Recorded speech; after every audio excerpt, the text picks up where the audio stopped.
ഇത് 4 മണിപ്പൂവ്. നമ്മൾ നഴ്സറിയിൽ നിന്നൊക്കെ വില കൊടുത്ത് ചില ചെടികളൊക്കെ വാങ്ങിക്കൊണ്ടുവരും. ഏറെ ശ്രദ്ധയും പരിചരണവും ഒക്കെ കൊടുത്താലും അവ ചിലപ്പോഴൊക്കെ പൂവിട്ടു എന്ന് വരില്ല. ശ്രദ്ധയെങ്ങാൻ ലേശം കുറഞ്ഞു പോയാലോ വാടി കരിയുകയും ചെയ്യും. എന്നാൽ 4 മണിപ്പൂവിനെ നോക്കൂ. അതിൻ്റെ ഒരു വിത്ത് മണ്ണിൽ വീണു കഴിഞ്ഞാൽ അത് തൻ്റെ ജോലി തുടങ്ങും. ആരും തന്നെ ശ്രദ്ധിക്കണമെന്നും പരിചരിക്കണമെന്നും അതിനൊരു നിർബന്ധവുമില്ല.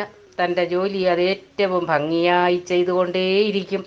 എല്ലാ ദിവസവും വൈകുന്നേരം കടും നിറത്തിലുള്ള ആ പൂക്കൾ വിരിയും. തന്നെ ആരെങ്കിലും ശ്രദ്ധിക്കുന്നുണ്ടോ സ്നേഹിക്കുന്നുണ്ടോ എന്നൊന്നും അത് നോക്കാറില്ല. എവിടെയാണോ വിത്ത് വീഴുന്നത് അവിടെ കരുത്തോടെ വളരുന്നു, പൂക്കുന്നു.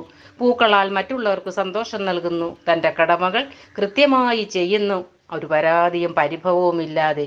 വളരെ ചെറിയ നേർത്ത ഒരു